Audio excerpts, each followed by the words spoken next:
I don't think I know what it means to be soft. And then I journal in bed as a cat tries to convince me to fall asleep. Sun through the window on linen sheets.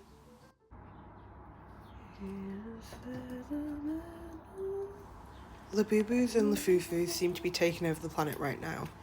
Whether it's the OG Pop Marts or whether it's like this little guy, one of the little standable, like, firm figures rather than the plush ones. I got into it with just wanting a freaky little guy in a yoga pose. And all of a sudden it's now a huge discourse over, whether people should be allowed to resell things like this. The kind of market culture that it creates, I guess.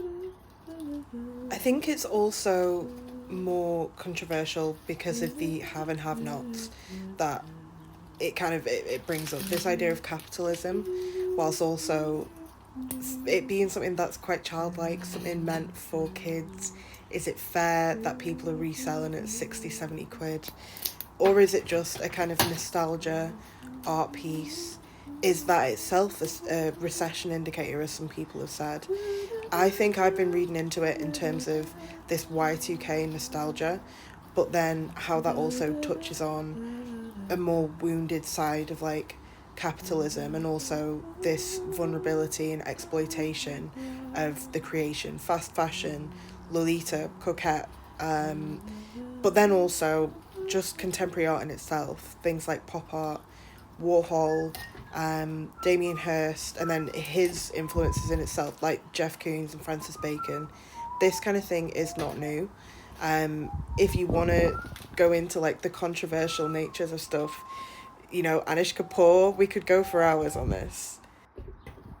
I think what's more important to note is that now with social media and with this level we're at, with how everyone can talk about topics like this, there's a lot of hate and there's a lot of shame that comes in just wanting a cute little thing to tag to your bag. And it begs the question, are things that deep? I then wanted to look into the use of this controversy, I'm doing air quotes with my fingers, as something that explores a softer and more vulnerable nature. I've used wording that connotes some sort of childhood nature, vulnerability, but also then branding. I've used logos that have been inspired by wider contemporary art and graffiti style, and I really enjoyed it. I've always really wanted pieces with branding on, but never liked the idea of carrying someone's brand, but when it then proves a point in art. And I think that's how it connects back to the softness. This idea of vulnerability, what do you opt in to show? What kind of softness do you allow to be part of your identity? And I really like the little teddy bears on the bag trend. It's cute. It's something that I had to come to terms with in university. I had a friend who really challenged me to be okay with liking plush toys and cuteness and having them on my bed and not being ashamed of that and being okay with that part of childhood. I don't think that's something that we should allow greed and reselling to ruin. I think it's cute. Let it be cute. Let the people who think it's cute have it as cute.